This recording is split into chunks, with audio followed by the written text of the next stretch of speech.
നേരെ വയനാട്ടിലേക്കാണ്. വയനാട്ടിൽ പുത്തുമല ദുരന്തബാധിതരെ പുനരധിവസിപ്പിച്ച മേപ്പാടിയിലെ ടൗൺഷിപ്പ് ഭൂമി അതിദരിദ്രർക്കുള്ള പദ്ധതിക്കായി മാറ്റിയതിൽ പ്രതിഷേധമുയരുന്നു. പ്രദേശത്തെ നിർമ്മാണ പ്രവർത്തനങ്ങൾ ദുരന്തബാധിതർ തടഞ്ഞു. ദുരന്തബാധിതർക്കായി നിർമ്മിച്ച വീടുകളുടെ ചോർച്ചയടക്കം പരിഹരിക്കണമെന്ന ആവശ്യവും ഇതുവരെ പരിഗണിച്ചിട്ടില്ലെന്ന് പ്രതിഷേധക്കാർ പറയുന്നു. ഫൈസൽ നെടുമ്പാല വിവരങ്ങൾ നൽകും. ഫൈസൽ, അവിടെ ഇപ്പോൾ എന്താണ് സംഭവിച്ചുകൊണ്ടിരിക്കുന്നത്? എന്താണ് ഈ പ്രതിഷേധക്കാർ പറയുന്നത്? അപ്പോൾ നിലവിൽ അവർക്ക് നിർമ്മിച്ചു നൽകിയ വീടുകളുടെ അവസ്ഥ എന്താണ്?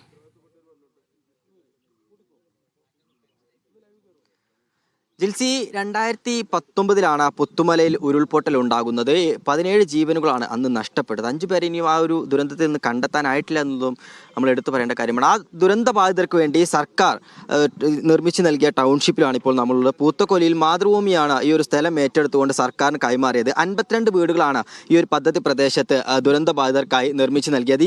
ഈ വീടുകളുടെ നിർമ്മാണം ഒരു വർഷത്തിനു ശേഷം തന്നെ പല വീടുകളിലും ചോർച്ചയും വിള്ളലും ഉൾപ്പെടെ ഉണ്ടായിരുന്നു. പലതരത്തിലുള്ള പ്രതിഷേധങ്ങളൊക്കെ തന്നെ അന്ന് ഉണ്ടായിരുന്നു. ഇപ്പോഴും ആ ചോർച്ചയൊന്നും പൂർണ്ണമായും പരിഹരിക്കപ്പെട്ടിട്ടില്ല. ഒരു മിനി ടൗൺഷിപ്പ് തന്നെയായിരുന്നു ഇവിടെ ദുരന്ത ബാധിതർക്ക് വേണ്ടി പ്രഖ്യാപിച്ചിരുന്നത്. അംഗൻവാടി, കളിസ്ഥലം, അതുപോലെ പ്രാഥമിക ആരോഗ്യ കേന്ദ്രം ഉൾപ്പെടെ ഇവിടെ വരുമെന്നുള്ളതടക്കമുള്ള കാര്യങ്ങളാണ് ഇവർക്ക് വേണ്ടി പ്രഖ്യാപിച്ചത്. എന്നാൽ അതൊന്നും തന്നെ ഇതുവരെ നടപ്പായിട്ടില്ല എന്നുള്ളത് യാഥാർത്ഥ്യമാണ്. അപ്പോൾ അത്തരത്തിലുള്ള പ്രശ്നങ്ങളൊക്കെ തന്നെ നിലനിൽക്കുകയാണ്.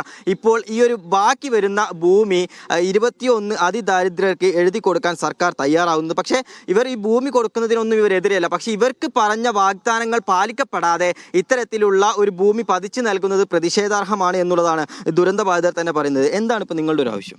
ഞങ്ങൾക്ക് ഇപ്പോൾ ഇവർക്ക് 21 കുടുംബത്തിന് വീട് കൊടുക്കുന്നതിൽ ഞങ്ങൾക്ക് എതിർപ്പൊന്നുമില്ല. അതായത് സർക്കാർ ഞങ്ങളോട് പറഞ്ഞ വാഗ്ദാനങ്ങൾ, ഹെൽത്ത് സെൻറ്റർ, അംഗൻവാടി, ലൈബ്രറി, കുട്ടികളെ കളിസ്ഥലം, പിന്നെ ഞങ്ങളെ ചോർച്ചയുമായി ബന്ധപ്പെട്ട അതിനൊരു പരിഹാരം കാണണം എന്നാണ് ഞങ്ങൾക്ക് ആവശ്യപ്പെടാനുള്ളത്.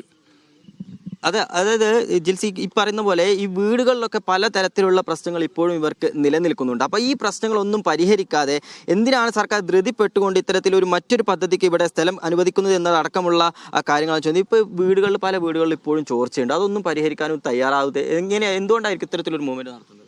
അത് ഉദ്യോഗസ്ഥരുടെ അനാസ്ഥയാണത്. ഞങ്ങളിപ്പോൾ നിരന്തരം ആവശ്യപ്പെടുന്നുണ്ട്. പല ജില്ലാ കളക്ടറേറ്റ് എത്രയോ മീറ്റിങ്ങുകൾ നടത്തി, എത്രയോ പരാതികൾ ഞങ്ങൾ കൊടുത്ത്, പക്ഷേ ആ കാര്യത്തിലൊന്നും ഒരു തീരുമാനം വരുന്നില്ല. അത് ഉദ്യോഗസ്ഥരുടെ അനാസ്ഥ തന്നെയാണ് അതിൻ്റെ മെയിൻ കാരണം. ഇപ്പോൾ നിങ്ങളുടെ ഒരു തീരുമാനം എന്താണ് ഈ വിഷയത്തിൽ? ഞങ്ങളുടെ കാര്യത്തിൽ ഒരു തീരുമാനത്തിലെത്താതെ ഇവിടെ ഈ നിർമ്മാണ പ്രവൃത്തികൾ നടത്താൻ പാടില്ല. അത് ഞങ്ങൾ തടയുക. ജിൽസി, അതാണ്. അതിപ്പോൾ ഇവരുടെ നിലവിലുള്ള പ്രശ്നങ്ങളൊന്നും പരിഹരിക്കാതെ മറ്റ് നിർമ്മാണ പ്രവർത്തനങ്ങളൊന്നും തന്നെ ഈ ഒരു ഭാഗത്ത് നടത്തില്ല എന്നുള്ളതാണ്. ഇവിടെ നിർമ്മാണ പ്രവർത്തനങ്ങളുടെ ഭാഗമായി വന്ന JCB ഉൾപ്പെടെയുള്ള യന്ത്രങ്ങൾ ഇവരിപ്പോൾ തടഞ്ഞിട്ടിരിക്കുകയാണ്. ഇതിനൊരു തീരുമാനമാകാതെ ഇവിടെ ഒരു പ്രവർത്തനങ്ങളും തുടരാൻ അനുവദിക്കില്ല എന്നുള്ള നിലപാടിൽ തന്നെയാണ് ഇപ്പോൾ പുത്തുമല ദുരന്തബാധിതരുള്ളത്. ജിൽസി, എന്തായാലും വലിയ പ്രതിഷേധമാണ് അവിടെ ഉയരുന്നത്. അവിടെ നിലവിൽ നടക്കാനിരിക്കുന്ന നിർമ്മാണ പ്രവർത്തനങ്ങൾ കൂടി തടഞ്ഞുകൊണ്ടാണ് അവർ പ്രതിഷേധിക്കുന്നത്. നിലവിലുള്ള നിർമ്മിച്ചു നൽകിയ വീടുകളുടെ ചോർച്ച മാറ്റണമെന്നുള്ള ആവശ്യം പോലും നടക്കാതിരിക്കുമ്പോഴാണ് മറ്റൊരു പദ്ധതിക്ക് അവിടെ നിർമ്മാണ പ്രവർത്തനങ്ങൾ തുടങ്ങിവെക്കുന്നത്.